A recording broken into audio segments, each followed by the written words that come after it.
Ulingo wa siasa ni kwa muungano wa Azimio la Umoja umejiondoa katika mazungumzo yaliyopendekezwa baina ya upinzani na serikali, huku ukiwashtumu wenzao wa mrengo wa Kenya Kwanza kwa kukosa kuonyesha nia dhabiti ya kufanikisha mazungumzo hayo. Raila Odinga na washirika wake wamesema kuwa mchakato huo wa bunge unakiuka roho ya kuwepo kwa uwazi.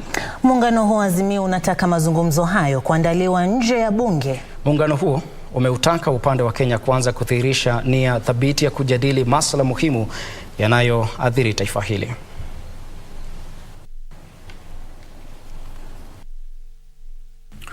Raila Odinga na washirika wake wamezidisha shinikizo za kutaka pande mbili kujumuishwa katika mazungumzo yaliyopendekezwa baina ya serikali na upinzani.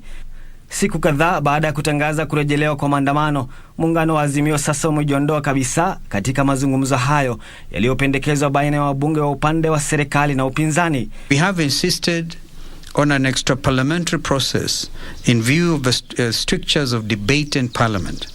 We will therefore not participate in any such parliamentary process. B, the motion is disguised as a product of bipartisanship, when in fact the leadership of Azimio in Parliament were neither aware nor consulted in its drafting. Muungano wa Azimio unasema kuwa muungano wa Kenya Kwanza umetatiza zaidi mazungumzo hayo, hali ambayo imefanya kuwa vigumu kwa upinzani kuendelea nayo.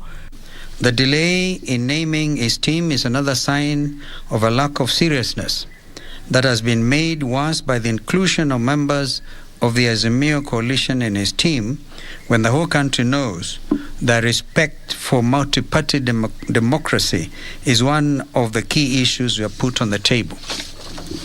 Number 3, to date, Kenya Kwanza has failed to name the leadership of his team as a way of stonewalling.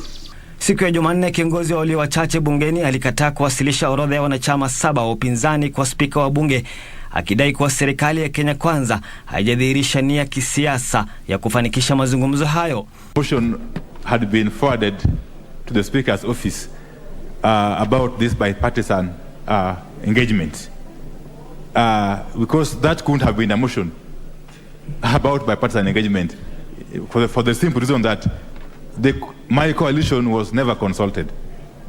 It has now turned out, of course, that it was basically a draft motion for the Kenya Kwanza side. Mr. Speaker, let me say this. Let me make a few comments on this matter.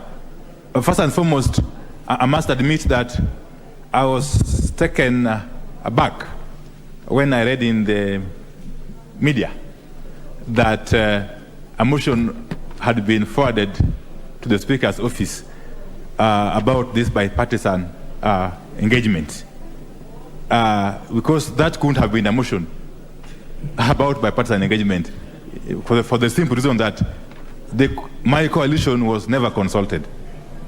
It has now turned out, of course, that it was basically a draft motion for the Kenya Kwanza side. Indeed, by the time the Honourable Leader of Minority retreats to his office, he will find a letter on his desk asking that hopefully before the end of this week, we have a forum which I do pray that Parliament will be able to facilitate. Hopefully with the Leader of Minority in the National Assembly, the Leader of Minority in the Senate, the Leader of Majority in the Senate, and the proposed co-chairs that have been proposed by both coalitions, to be able to sit now and harmonize whatever issues that will be up for deliberation.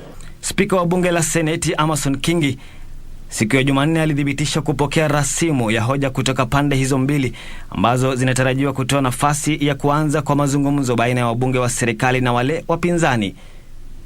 Muungano wa Azimio umesisitiza kuwa maandamano yataendelea hadi serikali itimize matakwa yao.